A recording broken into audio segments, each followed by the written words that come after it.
All right, hello, welcome back, everybody. PayPal and Patreon are down below if you want to support me. Only do so if you actually can. So, taking another look at a specific reservoirs level over in California, that being Lake Oroville, the one that famously a few years back lost so much of its water level over the course of multiple years that in 2021 or 2022, it had to actually shut down the turbines in its dam because the water level got so low. Well, now it's heading down in that direction again. It probably won't get there until next year unless the unnaturality of this pattern continues, as it has lost about close to half of its water in just these few months that it's been losing its water level for. And you can see here, I should have the screen recording playing as I'm talking. I drew a line in MS Paint to match the angle, the steepness of the decline in its water level this year, and I'm comparing it to the previous years that you can see. And this is the steepest decline it has gone through, at least in the visible data. 2019 itself did have a similarly steep decline, but it was not as ongoing.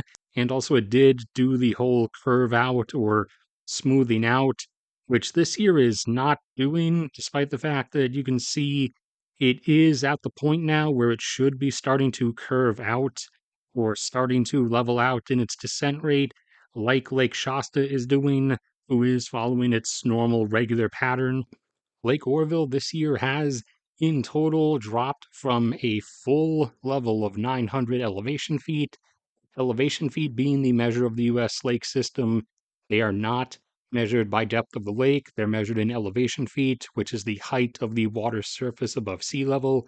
When full, Lake Oroville is at a flat 900, and the intakes near the bottom of the dam for the turbines are at about 640 elevation feet. But again, keep in mind though that the bulk of the water is up in the top portion because these are flooded canyons. They get more and more narrow the further down you go. As you can see in some of the images of the exposed lake bed from both previous droughts and from this ongoing rapid depletion of the lake. So, in just these last few months, during this year's decline, Lake Oroville has plunged from 900 elevation feet all the way down to either around or even past 780 already by whatever time I upload this video. And I initially, when plotting out a probable future depletion curve, on the assumption that it was going to begin evening out, begin slowing down as it should have, I thought it looked like it would end up going all the way down to 750 before stopping this year, but it has not started curving out like it should have. It's still just going down. So it's likely going to go beyond 750 or below 750. I don't know how much further it will go before it starts curving out, but this is obviously more than a bit out of the ordinary and is kind of one of the sharpest, quickest one note or 1 year drops. As again, that top 120 elevation feet is about half of its half of its water, around 50%. So it's already lost that much this fast.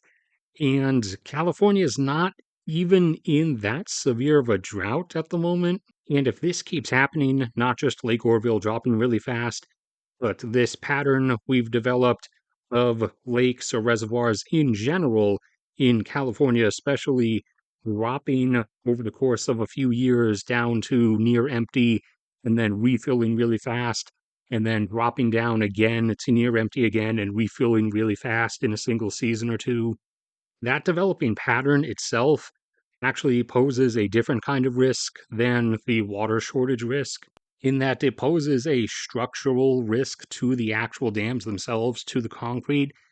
They were designed with the lake behind them in mind, meaning that they were designed and built with the idea that they will have this constant, enormous mass of pressure being applied to them from all that water sitting behind them. And when that water drains out and empties away, that pressure is, absent, which granted at a very minuscule level causing the concrete to kind of finally be able to push back or bounce back, expand a little bit in the direction that it was formerly getting pressed from. And then, of course, when the lake refills, that normal pressure gets reapplied and the concrete gets pressed back into its normal position.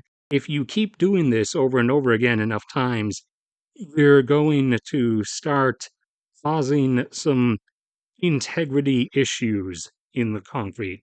But anyways, that's the situation at the moment. Lake Oroville having already dropped down to either around or even below 780 elevation feet in just the few months of its dropping period this year, much more than previous years and also far more steeply than previous years.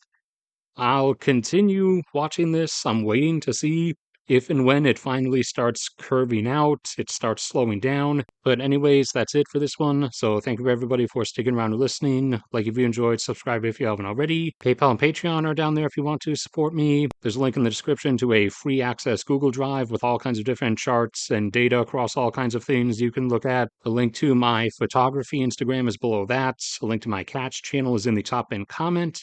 May God bless and protect all of you, and I will see you all around next time.